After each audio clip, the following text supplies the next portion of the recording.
Hello and welcome to Give Yourself Some Leeway, the brand new podcast for high achievers with me, Eugene Lee. Join me as I talk about all things from dealing with work-related stress, burnout, and reinforcing your physical, mental and emotional well-being for a more sustainable and enjoyable work-life balance. I hope that you enjoyed this episode, and if you do, please hit like and subscribe.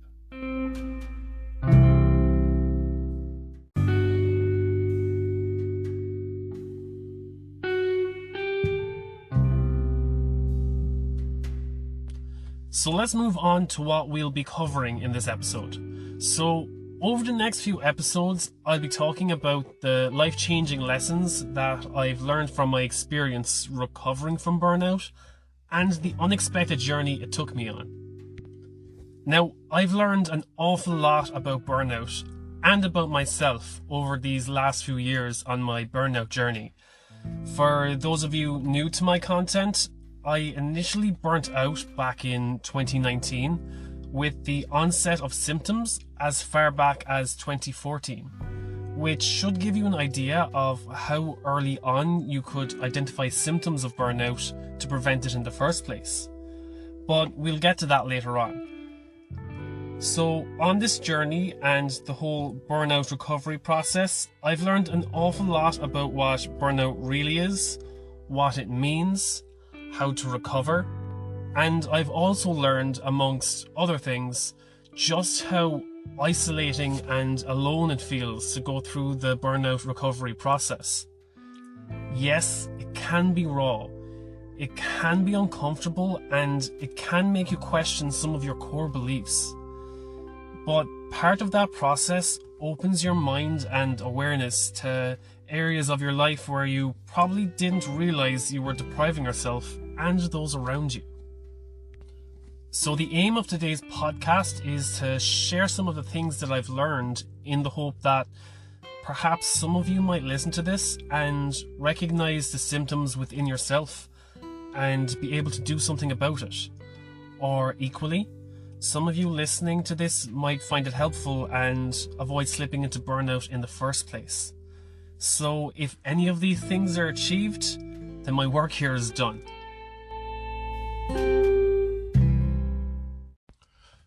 So following on from the first lesson, which was what burnout really is and the symptoms associated with burnout, be that the physical, mental and emotional symptoms that I experienced, the next biggest lesson that I've learned about burnout is what the causes are.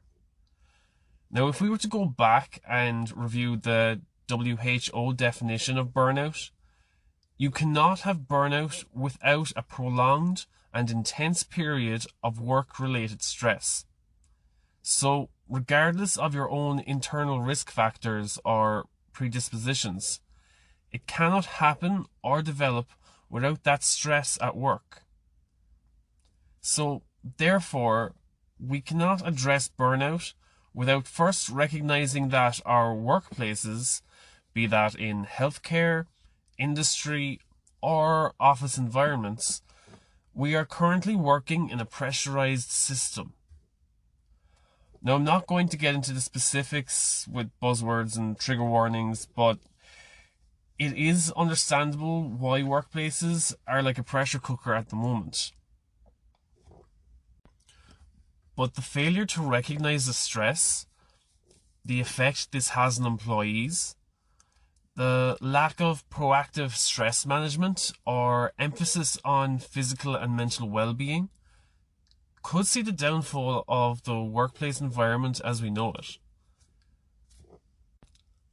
I've seen some companies approach looking after employee well-being by hosting an annual yoga class, just once per year. I've even heard a manager ask if an employee felt incompetent in their role when they said they felt like the current workload was too much for one person to handle within that timeline. There is a toxic culture in the workplace that holds a stigma around mental health and burnout, and more needs to be done to increase awareness and address the importance of recognizing burnout and recovery. I'm trying to be careful here that, what I say doesn't get taken out of context, because not everyone is equally affected by work-related stress. There are some internal factors that make certain individuals more prone to burning out. For instance, our personality traits can make us more susceptible to burning out, such as perfectionism, being a high achiever, being a people pleaser, and in particular, imposter syndrome. And especially in the case of imposter syndrome, even though you're a high achiever and you're probably really qualified in your field, you still believe that you're a fraud, and you live in fear of people discovering that you are a fraud. So even if there is evidence that you are an expert in your field, you could still believe that you're not enough. So yeah, these factors can make you particularly vulnerable to, it increases your risk of burning out. And I do want to reiterate the fact that just because you are susceptible to burnout, it is not your fault. It is not something to feel guilty about. It is not a sign of weakness or failure.